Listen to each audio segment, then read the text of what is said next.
Hi, how are you? How are you doing? You're very welcome. Very welcome. I'm Liz Kengonzi. You're welcome to my YouTube channel. And today I have a question. One of my sisters asked me a question, and she's one of my friends who I would love to call my sister. She was getting married, and she was asking me, Liz, how can I avoid stress? Mm? How can I avoid stress in these last 5-6 months to my wedding? And that's the question I wanted to answer today. Actually, she was asking me for the video I did on that. I don't have the video. This is it. Yeah, anyway, she gave me the idea, so I'm answering as how can I avoid stress? The truth is, under normal circumstances, even if you're not organizing any function, stress is a lot and it is huge, especially now more than ever. COVID has brought a new dynamic of stress in our lives. So, in addition to that, to the stresses, the normal stresses, now you have a function. You have a function. So the stress is definitely there. And one thing I've learned, guys, because before I answer the question, one thing I've learned, if you're going to organize, especially marriage functions, there's always an aspect the Lord wants to grow. Okay, this is legit real, guys. If you've done your wedding, your introduction, or kuchala or anything, please share your experience. This is legit and real. There's always an aspect that the Lord wants to grow, and that's the aspect that gets tested most. Different people get tested differently. You'll find like okay, I'll give an example of like us. You find for us, if we are going to, let me just give a random example, guys. Okay, you'll find that you're having an issue with maybe money. Every time you're discussing, every time you're arguing, there's an issue of money, budget, money, and it has caused a lot of headache. The family money, dowry money, everything. Money is money. If you pay attention closely, by the end of these functions, that area of you will be grown. And you find that is the area where you needed to actually grow. If not, it could be an area of like relatives. This family doesn't want these ones. There's a very big gap. These ones are rich, these ones are poor. These ones are this, these ones are that. It could be an area of communication. Now, communication becomes a headache. You will sweat, you will argue. A point reaches, and you, the groom, you're on your side of your relatives, the bride is on the side of you're always apart, beating and bashing heads. That is an area for you to grow. So now, first and foremost, I would like to encourage all Bagole out there, recognize the area the Lord wants you to grow in. And once you know that whatever challenge is coming to grow that area, you approach the problem differently. It's less bashing. You'll crack your heads less, because you know, okay, now we are disagreeing about this, but the real basis of this is A, B, C, D. This is the area we need to grow in. What are you arguing about most? Is it expenses? Is it budgeting? Is it relatives? Could it be priorities, time management, whatever area there is? Is it about the religion, where this one should marry, which church we should go to, which this and this? What is that area that you're arguing about most? That's your area of education throughout your functional preparation. So please pay attention on that. And you need to pray a lot. All this stress, all of the stress, you can't handle it on your own. You need to go into and soak yourself in the Lord. All of these things, keep throwing them to the Lord. Keep asking Him, Lord, what next? What should we do? Pray alone as a bride, pray alone as a groom, but also pray together as a couple. Pray with friends, pray as family. Pray, and pray. You need a lot, because you think about it, when you're going to get married, especially to the right person, do you think the enemy is happy? Do you really think the devil goes there and dances? Oh, I thank God Liz is going to marry Peter. Nope. He's annoyed, he's pissed, he's defeated. What he'll do, he'll gang up all his people, all his spirits, wherever they are, and come to attack Why? Because he's not happy, because he knows the greatness that will come out of a good union. You get me, eh? So once you have that in your mind, that I'm marrying the right person, as we have discerned, the Lord has said this is it, this is the one. We have more than proof to show that this is meant to be. Even the season is set by the Lord. Know the enemy is coming to attack, and he will attack in every single direction. So you need to keep spiritually alert. Eh? Whenever the enemy brings a trick, you're like, he now wants me to get annoyed. I will not get annoyed. He now wants to abuse me, to abuse my groom. I will not abuse him. So when you're alert like this, it's very hard for him to catch you so easily, to catch you unawares. But all of this has to be done in prayer. You need to pray. Need to pray so that you remember that the enemy is at work, is not sleeping. He's also now preparing for an occasion. The way you're preparing for your function, he's also preparing for your function.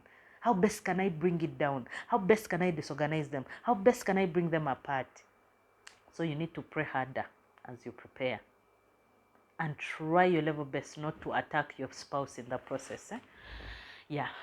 In every argument, remember that you're attacking the problem, not your spouse. So don't start, your eyes are big, your ears, that's how you always are, generalizing things. Remember that the issue at hand is maybe a service provider. I want cake of 2 million, he wants cake of 200,000. It's annoying, right? How can 2 million move to 200,000? Which wedding do you think? Do you think I'm a pauper? Ha! So in the process of that disagreement and anger and disappointment, do not attack the person. I can now not go to the groom and start attacking the groom. No, attack the problem. How do we solve the problem of 200,000 and 2 million? Can we cut in between? At least get an average and come to 1.5 or 1 million or something? Can we get the same cake at 200,000? Can we get the same tires, or at least make it look bigger with some saucepans underneath or something? But get a solution for the problem. Attack the problem, not the person. That will reduce your stress, because if you have an angry groom and you're the bride, it will bring you headache. And if you have an angry bride, you're the groom, trust me, you'll not sleep. Every time you start wondering, is she going to check me the next phone call? You see, So let's attack the problem, not each other. Don't forget to pray. Pray. Remember, it's a challenge that is coming to build you. Attack the problem, not the person. Number 4, you need to have a support system, like a big, huge support system. By big, I don't mean in numbers. Like people who really, really intimately have your interests at heart. These are few. Do not bring the whole village. Do not bring the whole clan. Trust me, the bigger the number, the less people have your interests at heart. Not that they hate you, but they have their own issues. They have their own things to concentrate on. Your priorities are not theirs. Get a team of core people who have your interests at heart. Number 1, let them be your prayer partners.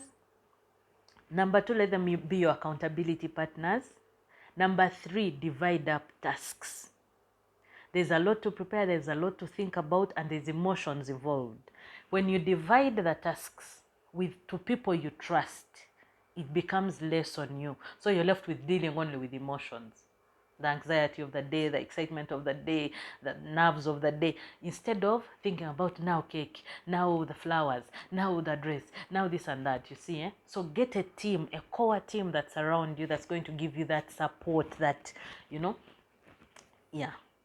I thank God for the team I had, you guys. I had a beautiful, amazing team, because at some point I became like a vegetable totally, and everything was just being run by these people. I thank God, and every time I think about it, I just pray for these people. So you need a team of people who, like someone who will go over and above to make your day, your dream come true. So it's best you get a team which will take care of the entourage, because as ladies, we have a lot of issues in that area. Like you're thinking about the maids, the flower girl, the peg boy, the what. Actually, you're even thinking about the groomsmen, because the other gender sometimes, they see those things as small, which is totally correct in their view, but yet in our lens those things are a bit big. So it's good also to get somebody who is handling the groomsmen, who is handling the bride's team, the bridal entourage as a whole. Have they got dresses? Do they have the correct accessories? Do they have shoes? Are the shoes same as the bride wants? That's if you chosen for them. Is everyone there on time? Are they there on the day? Do they have what sleep? Do they have ABCD, to avoid all those delays? Yeah, so you need people who to handle the entourage, someone to handle like your dressing and your nitty gritty, somebody to handle service providers. You can get someone for cake, for venue, for drinks, depending on the things you have, really, the DJ, etc. So as you divide up these things into trusted people, these people are the ones who can come to you for accountability, and it becomes easier. If I'm an individual, I'm handling cake, it's easy for me just make one phone call. Hey, how far with our cake? Please don't forget the wedding is Saturday. We're coming to pick the cake on this day. Or you're bringing the cake by yourself this day. That's easier for me to handle one task compared to you, the bride, going on and handling all of these things as a whole.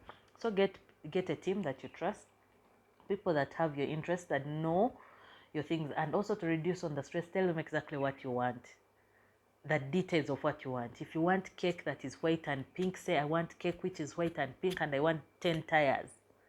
You get? So that on the final day, don't get surprised with 3 tires of pink and blue.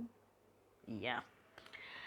The other aspect I would really emphasize on is, as a bride and groom, you need time. Okay, guys, I have talked about time, I've talked about dates, I've talked about the things. It's almost becoming stale on this channel. I've talked about meetings as couples, but as bride and groom going to get married, you need time together.